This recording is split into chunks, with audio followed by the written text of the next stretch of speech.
2000年前的镇水神兽被挖走后，遭遇了数十年一遇的超强降水，是迷信还是巧合？时间回到1973年，成都天府广场计划建造一座电信大楼，施工团队在挖掘地基时，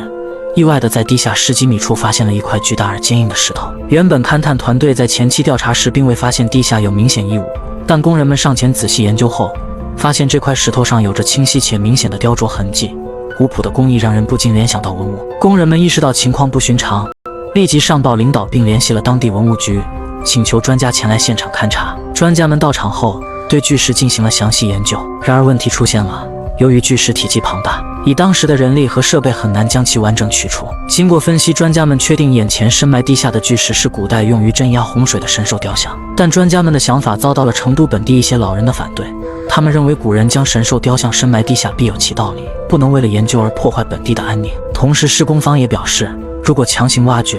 其中设备可能会承受不住巨石的重量，甚至可能损坏文物。在这种情况下，专家们只能无奈退出现场。施工团队则按照计划在神兽上方建造了一栋6层高的电信大楼。时间很快来到2013年，由于城市发展需要，这栋将近40岁的大楼需要被拆除，空出的场地将改建成四川大剧院。当地文物部门得知此事后，想起了大楼地基下埋藏着的镇水神兽雕像，于是迫不及待地加入到拆除工程中。经过数月的挖掘和研究，专家们最终断定这尊雕像的原型是一头犀牛，长约3米，重达8吨，建造年份至少有2000多年。更令人惊喜的是，这尊文物竟是古代战国时期水利学家李冰所雕刻。在这里巴林大家简单科普一下，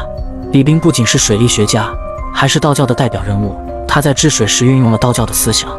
而著名的都江堰就是他的杰作。后人为了纪念他，还在都江堰岸边修建了2王庙。专家们这次也像40年前一样，想要将神兽雕像带走，但直接遭到了当地人的拒绝。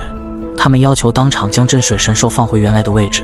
否则担心四川地区会遭遇水患。对此，专家回应称，镇水神兽的诞生源于古人的迷信，如今已是科学社会，如此珍贵的文物不能再埋在地下。最终，镇水神兽被专家通过起重设备搬到了博物馆中。然而在此之后，一件非常巧合的事情发生了。2013年7月，四川地区遭遇了数十年一遇的超强降雨，同时2000多年未曾出问题的都江堰也发生了大面积坍塌，导致上百万人流离失所，9人死亡，60多人失踪。在此次洪灾过后，很多人认为洪水的发生与搬走镇水神兽有关，成都众多市民更是在网上请愿，要求将神兽放回原址。对此，专家及时做出回应，